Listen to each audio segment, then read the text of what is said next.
Patapos na ang ating 2024. Last Sunday na po ng 2024, talagang pinatunayan ng Panginoon na napakabuti niya sa atin, di ba po?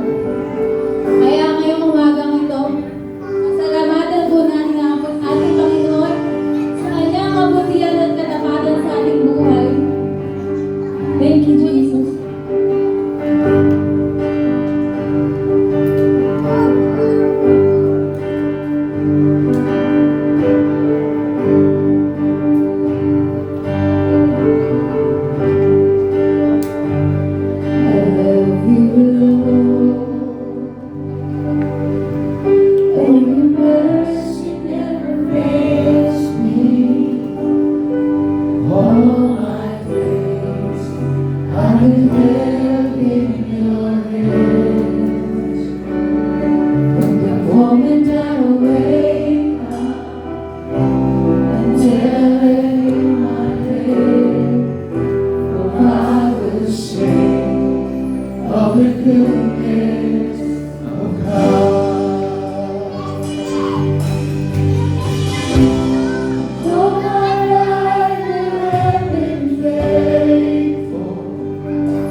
Ah.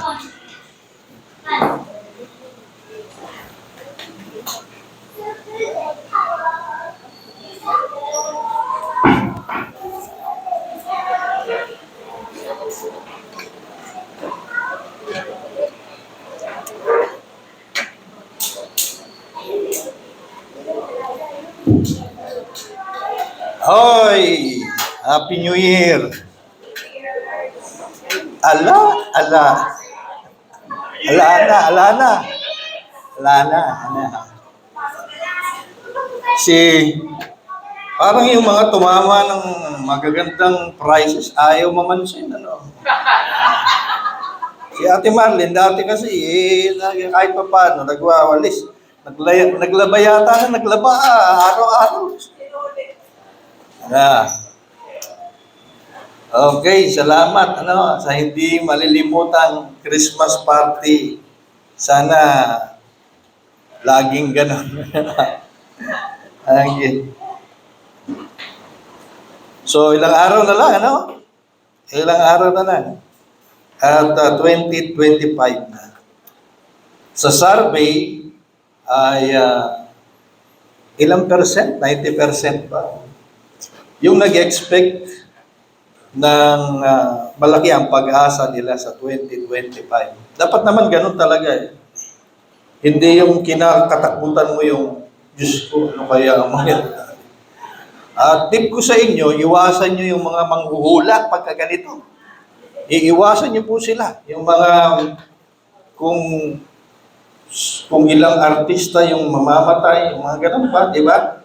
Kung ilang earthquake, ilang bagyo, at lalo na yung mga sa tungsoy, kasi bebentahan kayo niyan. Kasi may pangontra sila eh. Tatakutan nila kayo, tapos sasabihin nila, may pangontra dyan, pilihin mo to. Kuha ka na. Pero tayo, iniwala tayo, buhay ang ating Diyos. Kung ikaw ay pinagpala, 2024, ay lalo pa, 2025. Sino naniniwala doon? Aangat pa ang buhay natin. Okay, alam niyo po, sinisikap kong mabuti na talaga bawat message ay connected sa sitwasyon natin. Gaya ngayon, magtatapos ang taon. No? Hindi ba yung malayo yung paksa? Sinisikap natin na talagang mapapakinabangan natin yung ating maririnig. Kaya ng title na ito, magtatapos na yung taon. Title niya ay Ending the Year Well. No? Paano nga ba tapusin yung taon na maayos? Yung iba naman, ending the year strong. Ending the year well.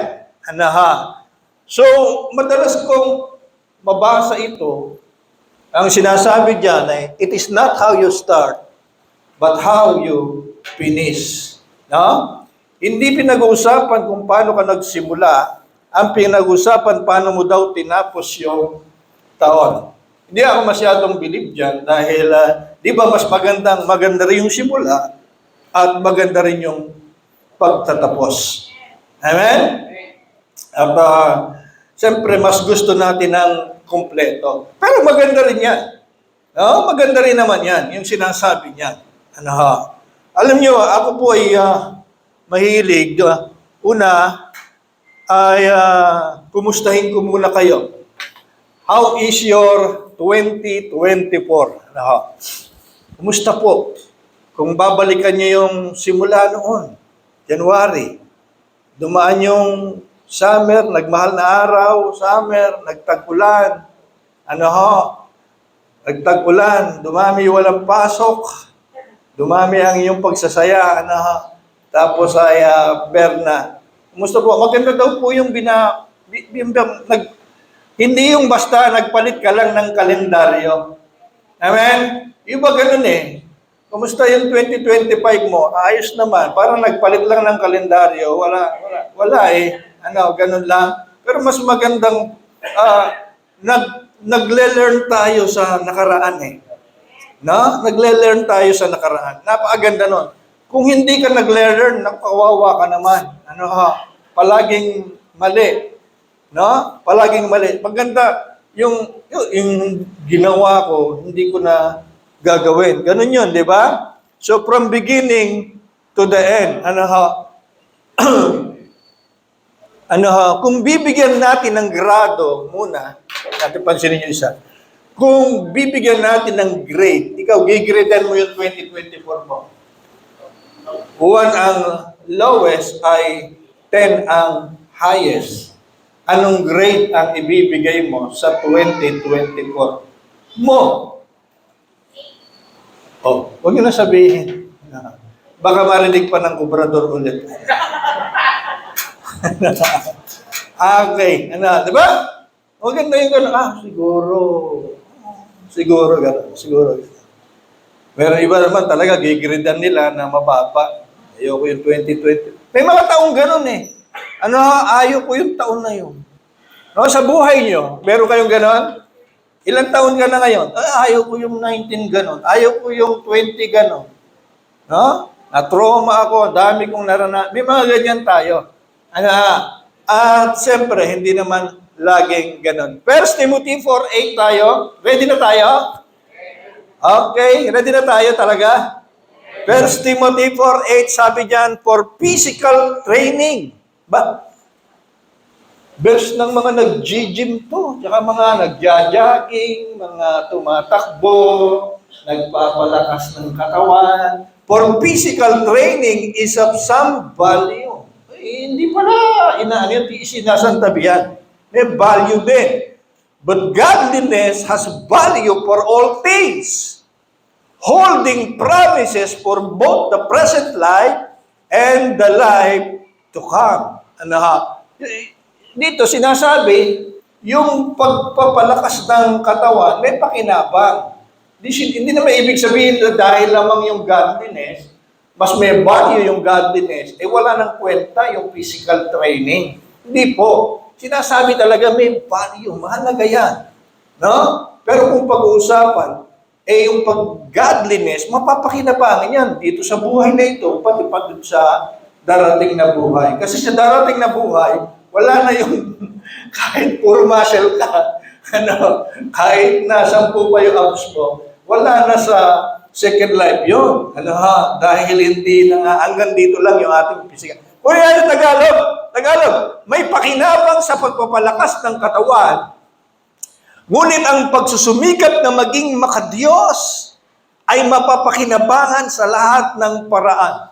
Sapagkat ito'y may pangako hindi lamang sa buhay na ito ngayon, kundi maging sa buhay na darating. So mas may pakinabang yung sa spiritual life.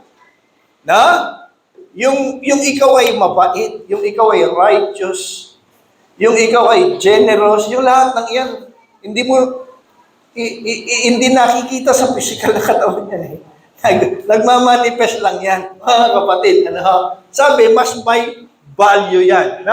Pero para sa Diyos, ang dalawang ito ay mahalaga at parehong may pakinabang, mga kapatid. Physical na kalusugan at spiritual na kalusugan. Tanong natin, mabilis lang tayo ngayong umaga na ito, paano nga ba mag-end ang taon na ito na well? Paano nga ba tapusin ang taong ito na maayos? Amen. Meron sa inyo, Pastor, maayos naman wala namang problema. Bukod lang doon sa kulang pa kami ng salad. Kulang pa.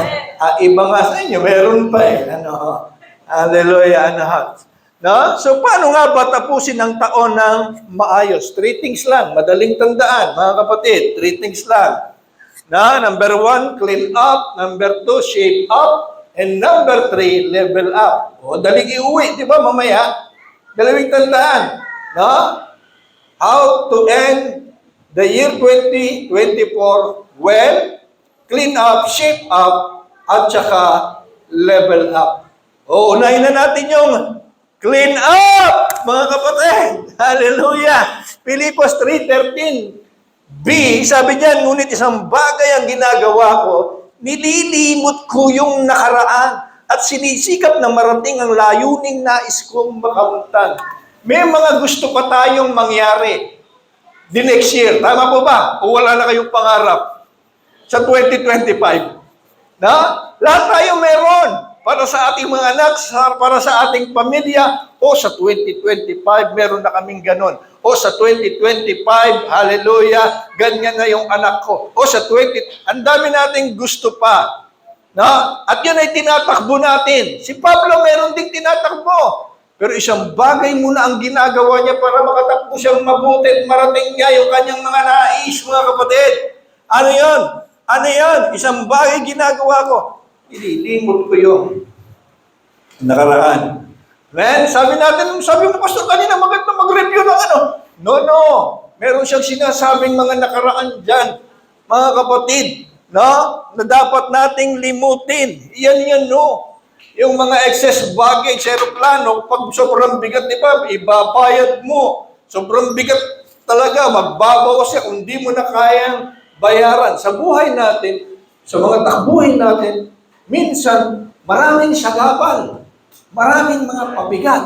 Kapatid, limutin mo na daw yan. Tanggalin mo na.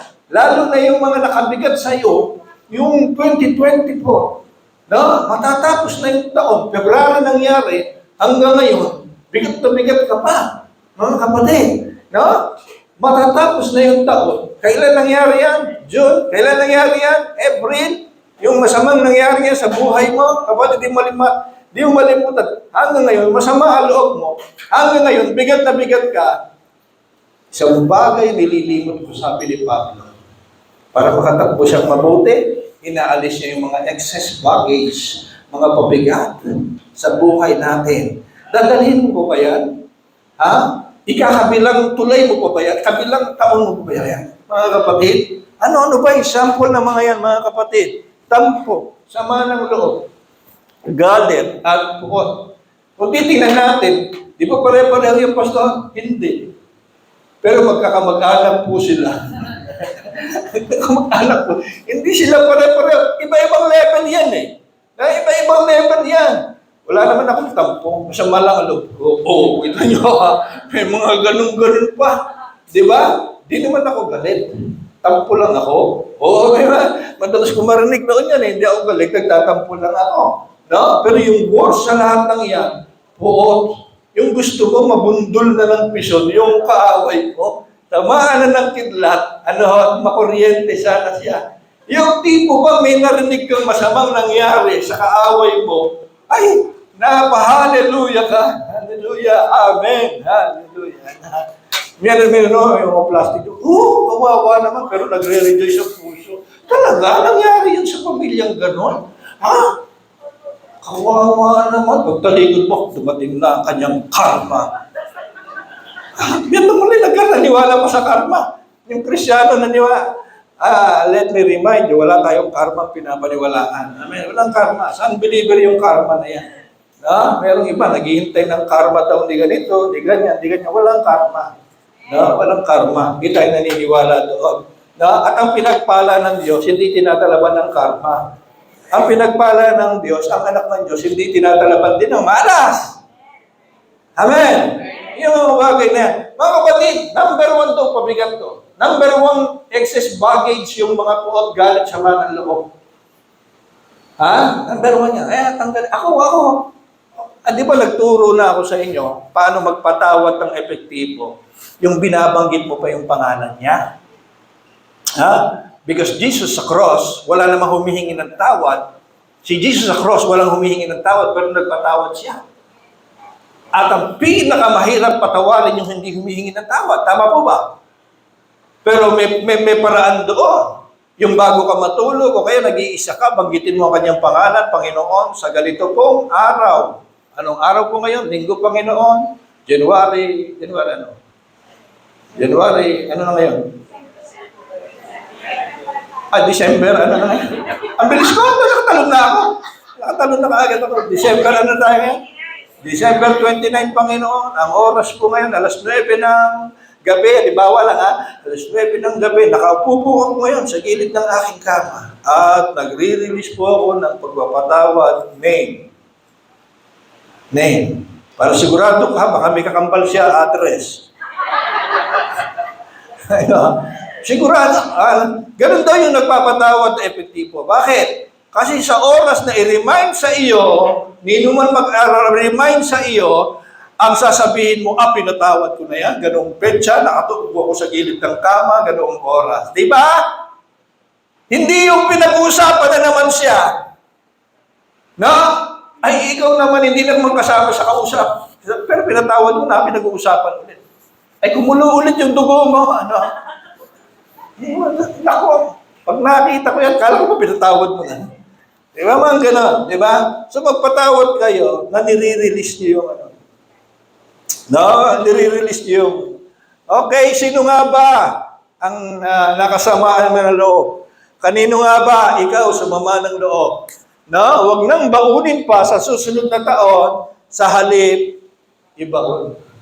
Nililimot ko na, sabi ni Pablo. Yung mga pabigat, nililimot niya para makatakbo siyang mabuti. Para walang sagabal na marating niya yung kanya. O di ba? Masayang masaya kapag narating mo yung goal mo sa 2025, yung mga pinagpipray mo, yung mga gusto mong mangyari sa anak mo, sa pamilya mo, nangyayari ng walang pabigat. Di ba? Makakatalong ka ng mataas nun sa sobrang saya. Hindi yung limited ang talon mo kasi ang dami mong pabigat pa, kapatid. Amen? So magpatawad. Paano nga ba mag-release ng pagpapatawad? Kagaya din yan ang pagre-release mo ng sama ng loob. Pag nagkukwento ka, may sama ng loob ka kay ganito. O diba? Nagre-release ka nun. Sama-sama na ginawa sa akin ni ganito. Nagre-release ka nun. Kaya lang, hindi maganda yung pakiramdam mo. Masama ang loob mo eh. Anong mabuti doon? Masama ang loob mo. So, parang chinicheres mo sa oras na yun, yung iyong nararamdaman. Sobra siya. Sobra siyang magsalita. Sobra ang kanyang ginawa. Wala dito sa mundo, alam nyo, hindi matatapos ang kaanperan. Yung mga hindi patas-patas, hindi matatapos. No? Kaya ready natin yung buhay natin sa ganyan. Para bang shock na shock, sa'yo lang nangyari. Marami na. Marami yung kaanperan. At makamarami pang mga dumating. No? Dapat ready tayo doon sa mga ganun-ganun. Nangyayari po talaga yan. No? Lagi nyo na lang iisipin na ang pinaka-unfair na nangyari ay nangyari kay Jesus. Na siya na walang kasalanan ay ginawang makasalanan dahil sa atin. Yun ang pinakamalaking ka-unfairan, mga kapatid. Kaya yung mga maliliit na bagay lang, ang liit-liit, sa picture, pagkaganda-ganda. Ano ba yun? Yung in-order ko online. Ganun lang pala, parang papatay ka na ng tao. Parang makakapatay ka na ng tao. Ganun lang pala yung sama-sama ng loob mo. Ganun tayo, mga kapatid. Okay? So, clean up, mga kapatid. Wag mo nang ilipat pa ng taon. Nagkakasundo ba tayo doon? Ako nga, meron eh. Meron ako mga nangyari June, nangyari ganyan. Aaminin ko sa inyo, may mga gabi na hindi ko pa kaya. No, hindi ko kaya, bumubuelo pa ako na magpatawad. Kasi nakikita ko eh, kung dadaan ako doon sa opisinang gano'n, gusto kong hagisan ng granata, gusto kong sunugin, kasi sobra ang nangyari. At kinoconfess ko to sa mga kasama kong pastor. No? At talagang naganap pa ako ng, buhay pa ba yung mga NPA ngayon, mga ganon-ganon. Talagang nag-uugaling animal ka ulit pagka. Pero in the end, alam mo, sino ba ang talo? Di ba yung pakiramdam mo, ang hirap, nagsasuffer ka. Kaya ang unang pinapakawalan daw, pag nagpapatawad ka, sino ang unang pinapakawalan? Sarili mo, ang unang nakakawala. Ang unang lumalaya kapag galit na galit ka ay ang sarili mo. Amen. Ako mabilis. Mabilis lang kumisan. Bigla. Pero bigla rin akong naglalaylo. Ganun. So clean up, linis po tayo. Sabi pa niya sa Hebrews 12:1, ang gaganda ng mga talata natin ngayong umaga, lay aside every way. Itabi natin yung lahat ng mga pabigat. Huwag mong salubungin ng taon na may pasan ka, kapatid. Amen? Lipalipatin mo, salubungin mo yung tao na talagang wala ang dalang pabigat. Sarap kaya? Yung iba, gumagastos ng mga papapak at mga pailaw ng pinanood ko sa TV, 60,000, binili niya sa Pukawi. Yung isa hindi papatalo, 100,000 ha, binili niya mga paputok. Pero tingnan niyo, maraming kaaway yun. Maraming sama ng loob yun. Mga gano'n, gumagastos talaga sila sa pagsalubong. At sila talaga sa gano'n na maglalakihan mo yung gastos sa paputok at suswertehin ka. Nagulat nga ako, nagsasabog siya ng pera mula hagdanan. Hindi ko na tinanong, baka sabihin, napakarami mo naman tanong. Pati yun, may mga gano'n. Nagsasabog ng pera sa hagdanan hanggang doon sa gate nila. Ang dami palang seremonya na na para lang swertehin. Grabe, ang gastos. Pero ang hindi naman maganda sa mga naniniwala sa swerte, yung pong malas naman. Kakambal yun eh. Pag naniniwala ka sa swerte, meron ding kakambal yun na malas. Kaso tayo, pinagpala, wala na rin sumpa. Amen. Di tayo naniniwala sa swerte kasi tayo ay mga pinagpala. Walang swerteng anak ng Diyos. Ang meron, pinagpala ng anak ng Diyos. Amen. Okay, shape up!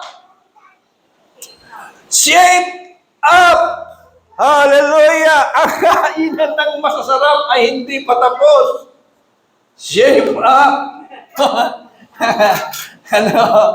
Hindi lang clean up, spiritual yun eh. Sabi ni Pablo, pati physical. Mga kapatid, so shape up din, mga kapatid. 3 John 1:2, dear friend, sabi nila, I hope all is well with you and that you are healthy in body as you are strong in spirit. So, kombinasyon pala yan. Healthy ka sa body, healthy ka sa spirit. Hallelujah. Ulitin ko, ang sabi ni Dr. Pone, mas marami ang pasyente nila pag January. Sabi ni Dr. Pone. Narinig ko rin sa balita, kagabi, talagang January daw, maraming nagpapatoktor. Kasi ang katwiran daw ng mga may maintenance, bawal ganyan, bawal ganito, bawal ang dami, bawal.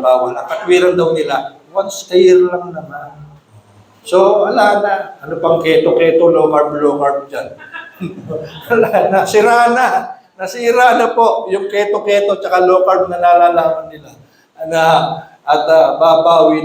Babalik na lang daw din sila sa January. Sa 2025, mga kapatid, patuloy tayong magiging holistic. Yung church na ito, naideklara ko, nasabi ko, nagkasundo tayo 2024, na magiging holistic tayo. Huwag lang tayo pura spiritual, righteousness, holiness. Dapat, pati kalusugan natin, nagsisharing tayo ng mga kung paano magiging healthy yung ating lifestyle. No? Ikaw ba kapatid? Hindi na ako nag-aalmusal. May mga ganyan eh. Nakakatulong yung mga ganun. Tapos yung fasting pala, mga kapatid, ay ang laking tulong pala sa pisikal. Kasi ngayon, ang fasting, sobra naman sa mga churches, spiritual talaga. Pero yung fasting pala, pinagpapahinga nito, yung trabaho ng kidney mo, ng liver mo, at ng bituka mo. Tama naman. Na noong unang panahon, wala pa daw bigas, di pa natin diskutuloy.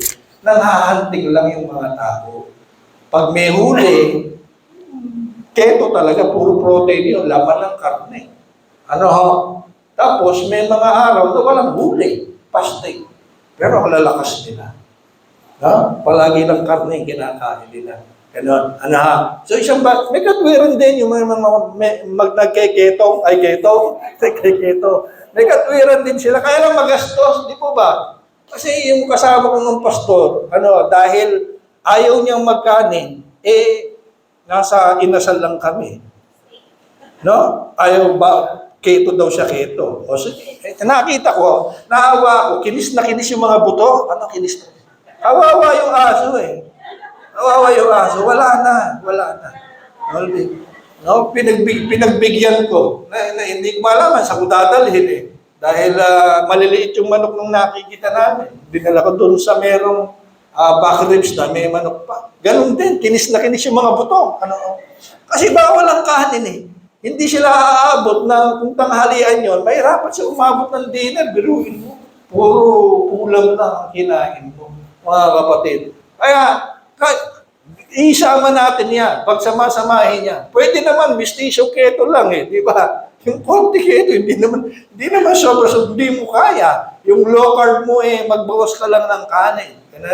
Kasi lagi ko sinasabi sa kanila, kung bakit ako kontrabida sa kanila, yung lola ko nga, sabi ko, 94 namatay, malakas sa kanin.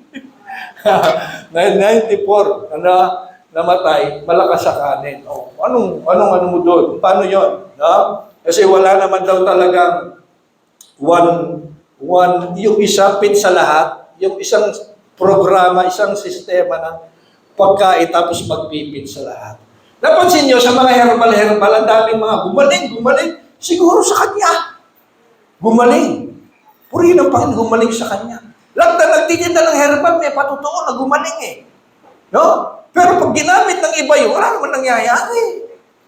Siguro wala talagang isa, tapos lalapat sa lahat. Iba-iba ang reaksyon ng katawan natin sa bawat kinakain at iniinom po natin. Si Jesus, holistic po siya. Na hindi siya panay kabanalan righteousness. Hindi nga eh. Nagpapakain nga eh. Na walang makain. No? Bibigay ng isda, tinapay. Tapos holistic talaga na yung walang pandinig. Bibigyan niya ng pandinig. Yung walang panlakad. Concern ang Panginoon. Nagmamalasakit sa buo nating pagkatao. Kaya kung siya'y nagmamalasakit sa buo nating pagkatao, kapatid, isama mo yan sa 2025, maging holistic ka din. Hindi lang ang Panginoon. Ang church kasi ay pamilya, kaya dapat bawat isa ay holistic. Pamilya tayo dito, tama po ba? At yun ang, alam nyo, sa 2025, yun ang gusto ko, lumalim tayo natin. Maramdaman natin na talagang community tayo. Yung pamilya talaga tayo. Kasi nararamdaman lang natin na pamilya tayo pag ihaw-ihaw at saka Christmas party. Tsaka exchange, talagang family tayo. Ang saya natin, lalo na Christmas party. Pero gusto ko pong maging pamilya talaga tayo eh. Yung hindi lang tayo paglinggo nagkikita-kita at nakikinig ng mga spiritual na bagay. Amen? Gusto ko sa 2025 maging close talaga tayo. Yung tipong nagdadalahan talaga ng mga pasabi, ng isa't isa. Ganun ang pamilya, mga kapatid. Amen? Amen? Amen na ba? Palakpakan natin ang Panginoon Diyos.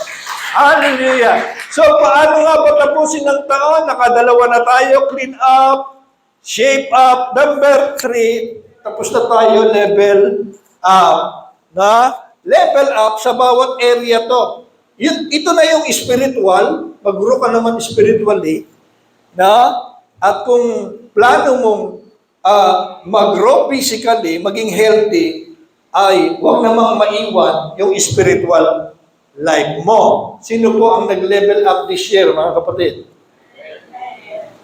Itong 2024, talagang naramdaman nila yung kabutihan ng Panginoon. Di ba? Ako natutuwa sa inyo nasabi ko na. Pero natutuwa talaga ako pag nagpo-post kayo sa Facebook na parang nag-level up na yung buhay nyo. Nakakatuwa po. Kapag pinagpapala kayo, nakikita ko, kaming mag-asawa, nagkakalabitan kami, natutuwa kami kapag nakikita namin, nagle-level up ang buhay nyo. Sino po ang naniniwala na aangat pa ang buhay sa next year? Hallelujah! So, clean up. At bumalik. Ang sabi rito, delight yourself in the Lord. Okay. Ang sabi riyan, ngunit isang bagay ginagawa ko, nililimot ko ang nakaraan, sinisikap na marating ang layuning nais kong makamtan. Kung ikaw itatanungin, nais kong makamtan, 2025, may listahan ka na ba? May listahan ka na ba na meron ka na nito? Hindi masama po yan mga kapatid. Mas masahol yung walang pangarap. Yung mga nagsasabing, hayaan mo ibigay ng Diyos, hayaan mo dumating. Pero huwag mong nasahin. No! Yan o, Apostol Pablo. No? Meron siyang nais makamtan. Mga kapatid. At tayo man, mga kapatid.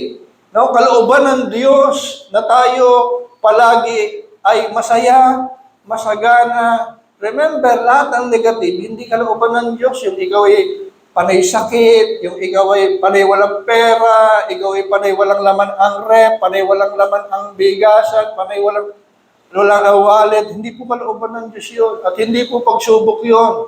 Yun yung mga unang pangangaral natin na pagsubok ng Diyos yung mga ganon.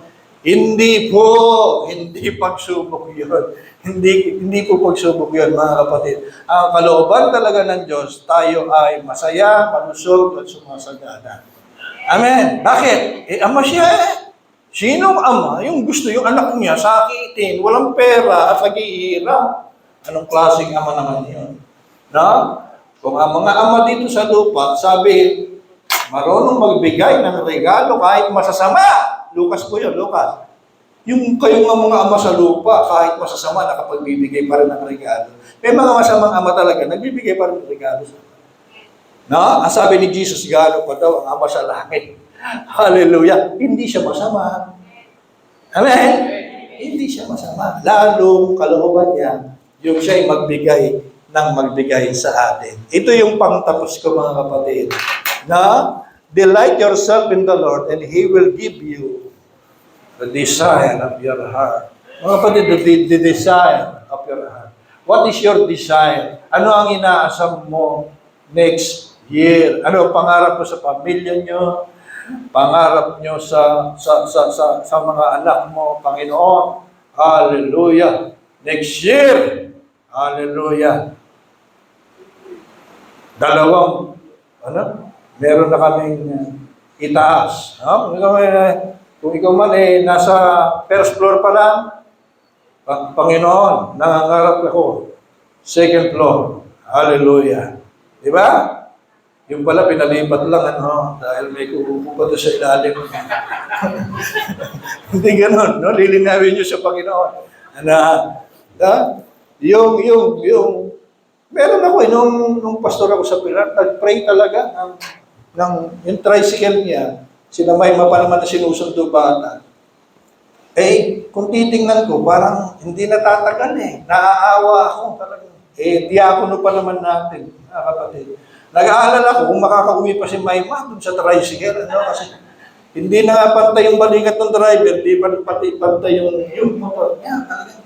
Pag umaandar, parang gusto kong tulungan, parang hirap na hirap yung tricycle. Pero nananalangin siya ng bagong tricycle. Alam niyo po, binigay sa kanya, bandang huli. Sa Montessori, dati elementarya lang ng Pilar siya Montessori na yung mga sinusundo niya mga estudyante. Yun kasi yung niya, nag-aatid sundo siya ng mga estudyante. Tingnan mo yun, nananalangin ng 3 gulong. Binigyan, 4 na gulong. Lilinawin nyo rin yun, mamaya binigyan ka ng Panginoon. Tricycle, may reservang gulong sa loob. 4 na gulong. Hindi po gano'n, Panginoon, hindi po gano'n, nililinaw ko lang, 4 na gulong talaga. Amen! Amen! Hallelujah! Palakpakan natin ang Panginoon. So, kung wala ka pang listahan ng inaasam gaya ni Pablo at desire, hindi kayo sikreto. Delight. Walang formula Walang formula. Delight. Just delight yourself in the Lord. Masiyahan ka lang sa Panginoon, ibibigay daw niya. Hallelujah! Ang desire ng puso mo. Walang formula. Pumunta ka sa ibang church, merong step 1, step 2, step 3. Meron ka pang ipapagawa pa sa membro no? Bago sagutin ng Panginoon yung panalangin, papahirapan pa yung membro. No? Lagi ka magde-devotion, lagi ka magpapasting at kung ano-ano pa. Pero sabi rito, delight yourself in the Lord. Matuto ka masiyahan. Masiyahan ka lang sa Panginoon. Yung ikinakatuwa mo ang Panginoon palagi, nasisiyahan ka sa Kanya. Ibibigay daw niya ang desire ng iyong. Biruin mo, nasiyahan ka na, dinoble pa ng Panginoon ang kasiyahan. Nasiyahan ka lang No? Maraming binibigyan, nagtatampo. Tama ba ako, Don? Pero mga binibigyan, nagtampo, binigyan tuloy. No? Nagwala eh. Nagwala sa mga magkakapatid, nagwala. Maliit daw yung kanya, binigyan tuloy. Pero mga ganun. No, sumama ang loob, nagtampo, binigyan. Pero sa Panginoon, masiyahan ka daw sa kanya. At ibibigay niya yung desire ng puso mo. Alam niyo, libre to. Libre, mangarap ka na. 2025, ito yung desire ng heart ko. Wow!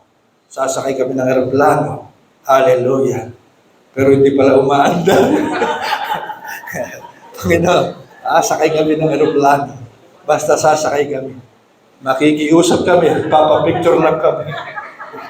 Hallelujah! Lilinawin niyo yung ano niyo sa Panginoon. Pero ang Panginoon, kadalasan, ang binigay niya, makinig kayo, kadalasan binibigay ng Panginoon, yung higit pa sa yung hinihiling. Kagaya ni Solomon, di ba? Higit pa sa yung hinihiling, ibinibigay ng Panginoon. Para maglulundag ka talaga. Pero siguro doon, pag naglulundag ka, wala ka na excess baggage. Kasi nakakabigay yun. Amen. Amen. Okay? Ano po? Yun po yung last message namin para 2024. Sana po napagpala po kayo. Tayo po tayong lahat. Tayo po salamat sa Panginoon. Hallelujah. Father, we thank you po sa message. Muli po, hallelujah. Sasalubungin namin ang taon na malakas, masigula, Panginoon. Kasi may pabawal ka sa amin, Panginoon. At meron kang mga iniwan sa amin para gawin namin, Panginoon, paagaan ng aming mga buhay. Magpatawad, Panginoon, ingatan ng kalusugan, Panginoon, at mag-delight sa iyo higit sa lahat upang yung aming mga nasain sa buhay, kaya ni Pablo, yung mga desire na aming puso, pangarap namin sa aming pamilya at mga anak sa church na ito, ay ibibigay mo. Salamat po na marami. In Jesus' name we pray. Amen. Salamat po.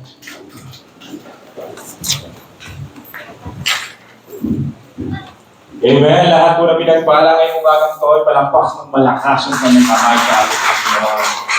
Praise God, napakabuti ng